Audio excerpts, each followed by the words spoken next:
Good afternoon, everyone, and thank you so much for joining us for today's webinar on how to effectively share your conservative message on campus. My name is Sophie Trinetsky, and I am the Campus Program Fellow here at the Network of Enlightened Women.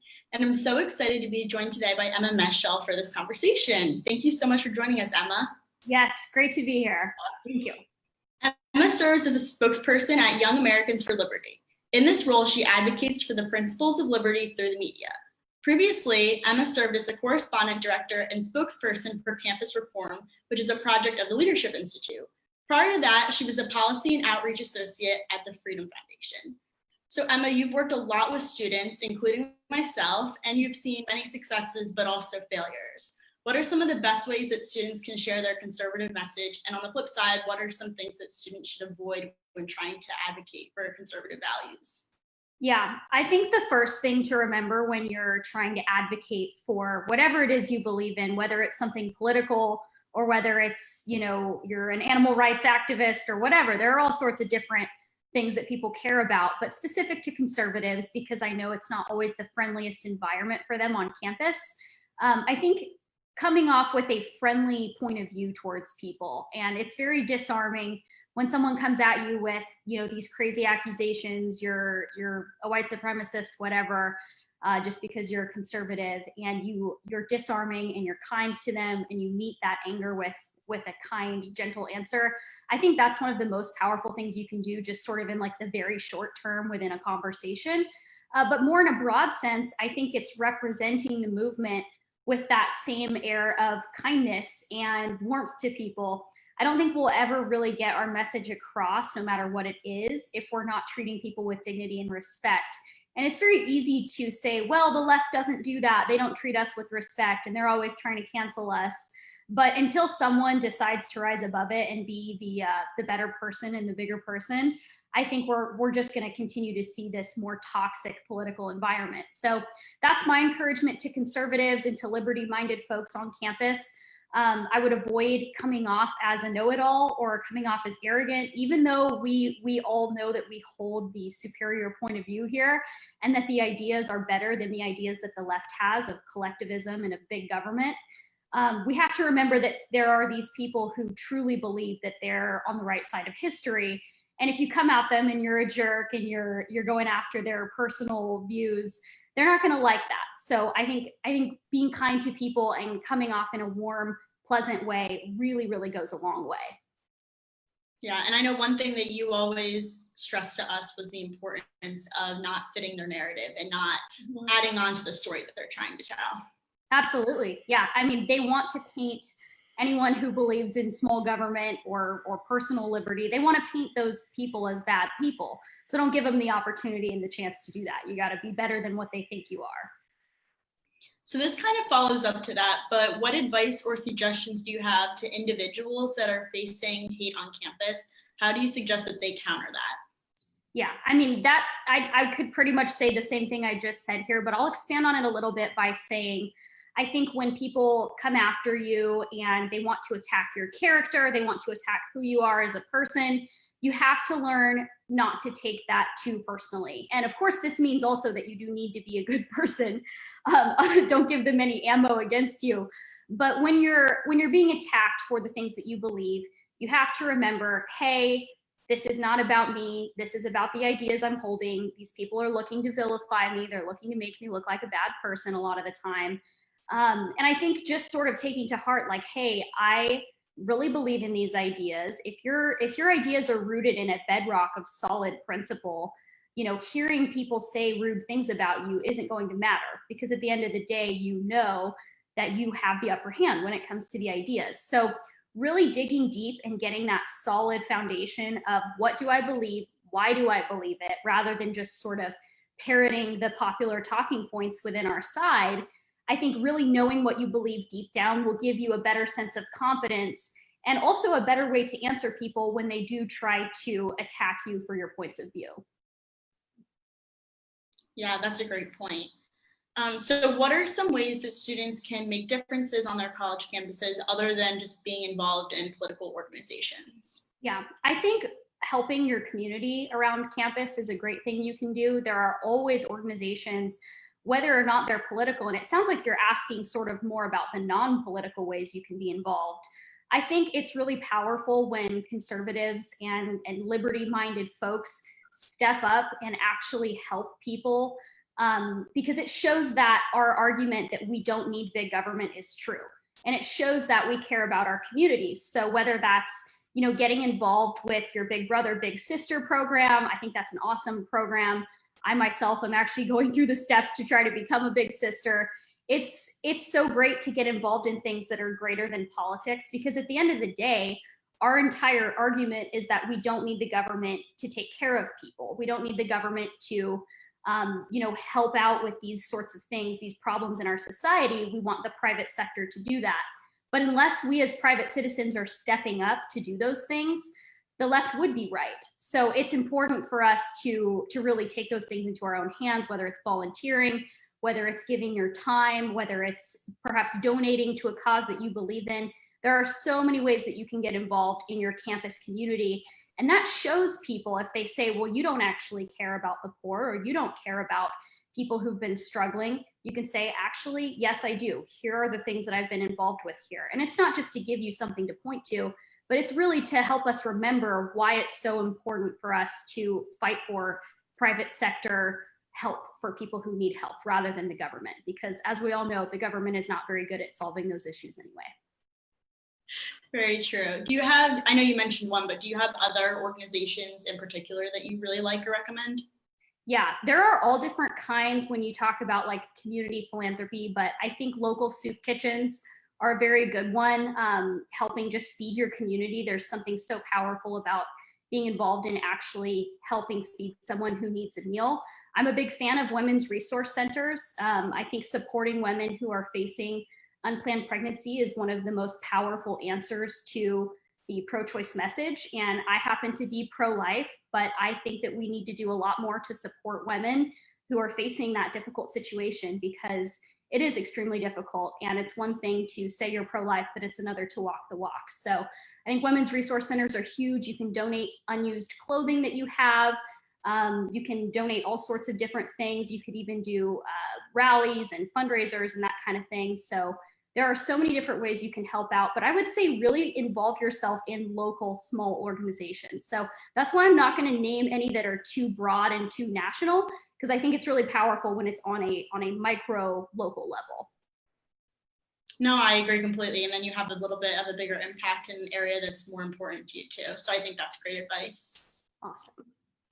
In the age of COVID-19 and all the restrictions that are happening on campuses and the restrictions we're expecting to see in the fall, what are some of the best ways that students can continue to advocate for their conservative views on campus?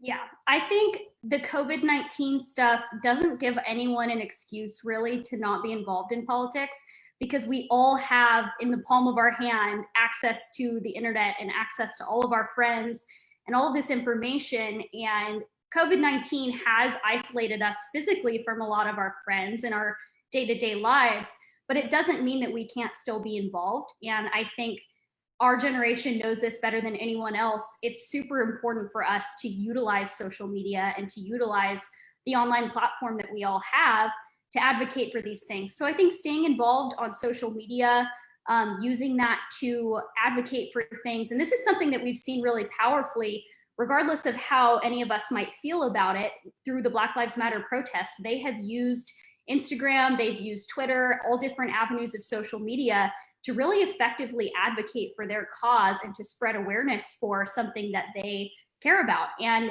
every single person who has social media saw something about that over the last month.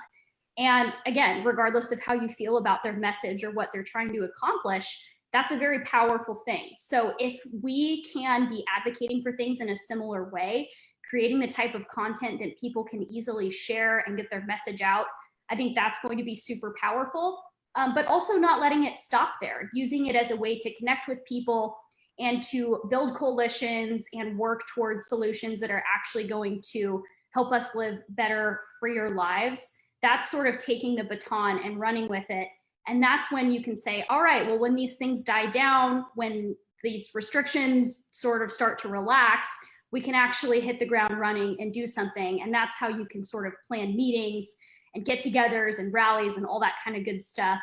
But it starts online a lot of the time. So not taking COVID as an excuse to not do something. I think that would be my best advice. So you talked about sharing things on social media, and I think that's the one thing for me through this entire movement that's been going on recently, just seeing all these accounts, surfacing and people sharing stuff. But I feel like when it comes to just political spectrum in general, there doesn't seem to be as much of that coming from the right. Do you have any specific accounts that you really like? Yeah, gosh, on the spot here, I would say follow along with the social media accounts of any organizations that you're involved in. Conservatives aren't quite as good at social media, I think, as the left is sometimes, because we're like, hey, we have these winning ideas, like, let's go teach people in classrooms and let's pound the pavement, which is good. But I think that following along with the people who you believe in and agree with, and hey, if you pick up a book and you read it and you like what you see, go online and see if you can find that person and blast out the stuff that they're spreading to more of your own followers, and sort of picking up steam that way. Shameless plug, YA Liberty at YA Liberty. That's an account that shares lots of memes if you're into memes and you need some ways to crack through to your friends on social media through humor. But yeah, that's sort of what I would recommend, is just really following along with the people that you respect and sharing their content with your people. Because a lot of times, I know I have a lot of friends that follow me on Instagram or Twitter through school or through my hometown, and it's like they don't really involve themselves in politics that much. So it's a good way for me to get to share sort of what I believe with them. But yeah, I would say just keeping up with the people that you believe in, and also expanding your horizons. That's great advice. My team is texting me questions that we're getting through Facebook. Awesome. So the first one is, what should we do if a professor tries to shut us down because we disagree with them? Yeah, I would say, going back to sort of the first thing we talked about, you got to kill them with kindness. That doesn't mean that you have to just bow down and listen to everything they say. But I will say, through my work with campus reform, actually, my previous role, I learned a lot about how schools handle those sorts of situations. And I'm not saying that it's right, but when a student reacts really harshly and really aggressively in those sorts of situations, it doesn't really help their case with the school if they try to actually seek attention for the issue. So I would say, in the moment, if your professor's doing that to you, try not to freak out. Get it on video, get evidence of it. I would say go to campus reform. They do reporting on this kind of thing all the time, and they can really give you a microphone. But remaining calm, again, having that bedrock of principle, really knowing your stuff about why you believe what you believe, is going to be a lot more powerful than repeating talking points that you've seen on social media to your professor, because they're not going to care. They're not going to get riled up about that. But again, remaining respectful to your fellow human beings, even if they're not doing you that courtesy, it goes a really long way. So that would be my first recommendation, but definitely get evidence of it, because that's not right. Professors shouldn't be doing that to students. And if it is happening, and if you can prove it, a lot of times you can get things straightened out through your school's administration or through media attention. So that'd be my recommendation. Are there illustrations that you think are good to have in our back pocket to explain conservative ideas that will help our peers better understand them? Mm-hmm. For illustrations, do you think they're asking about like graphics like we've seen from the Black Lives Matter stuff, or do you mean like just examples? Good question. I'll touch on both. So for one, with the graphics stuff, I would say following accounts of organizations like the Heritage Foundation, research think tanks that you like. A lot of times they'll put out these great graphics on social media that you can use, or maybe even like send to people. It's sort of like a good way to sort of pass the message around. But as far as like actual illustrations of why the small government worldview is better and makes more sense, I would say read up, do some reading. The Conservative Mind is a great place to start. That's sort of like the foundational text for a lot of these things. I recommend Milton Friedman. He does a really good job of breaking things down and explaining why government intervention is not good, from a compassionate point of view as well. The Conservative Heart by Arthur Brooks, I think, is especially good. It sort of builds on what the conservative mind started, but it brings in tons of illustrations and examples of how people's lives are actually harmed when the government gets too involved. So if you're looking for examples and like quick things that you can sort of use in conversation, I would especially recommend The Conservative Heart. Arthur Brooks is a super smart guy. All of his books will give you a lot of those things. Adding to the reading list for the summer. I love it. Yes. Maddie asked, how do you recommend navigating the hostile political climate on campus in the fall with the presidential election coming up? Yeah, I have experienced that. I was on campus during the 2016 election, and it's crazy. People get so worked up. My school actually like had little areas for people to like mourn the election results when Trump got elected. It was wild. That's kind of how I got involved in campus reform. But yeah, there's a lot of different things that go on during an election year, the heightened tensions and all of that. I would say, again, I keep saying this, but please just treat the people around you with respect and dignity, even when they're saying stupid stuff, even when they're attacking you. Don't give them any reason to feel like their viewpoint that conservatives are all jerks is valid. If Trump wins, I would say, great, celebrate. And if not, elections are like this. Elections are tough. If not, remember, hey, there's a long road ahead. There are a lot of ways we can get involved and make a difference in this country. And I would say just continue to, talk to your classmates, have those conversations. And if you do get teachers or professors rather that are targeting students who may support one candidate over the other, that's wrong. I recommend that you get evidence of it and talk to campus reform. I would say also get involved in student groups that are involved in the election. It's a great way to make friends, especially if you're new to campus. I know Yale has chapters all across the country, but there are a lot of great student groups that do as well. And if there isn't a chapter, start one. I'm sure there are plenty of students on campus, even if it doesn't feel like it, that are like-minded and that would love to have the company and be able to work towards something good. So that'd be my recommendation. Hang in there. Election years are crazy on campus, but you can do it. And no matter what happens, the movement's going to be all right. Bri actually just commented and said that Conservative Heart is her favorite book. That's awesome. That's great. It's, very, very good book. Arthur Brooks is great. And then Mara asked, how do you suggest students best set the record straight with the administration, with the, misinformation that gets spread in social media? So it sounds like they're asking sort of how students can set the record straight when things are going weird on social media. This is something that I think social media is like very tricky to navigate. I think we all know that, especially when people start going after you. And I know that there can be like a huge social media mob sometimes where I've heard stories of students who like get a TikTok made about them making fun of them, and then it blows up and they have to deal with all of this fallout. I would say to a certain extent, if things are getting really bad, like this is just some personal advice, like step away from the phone for a bit, try to take a break, remember that life will go on.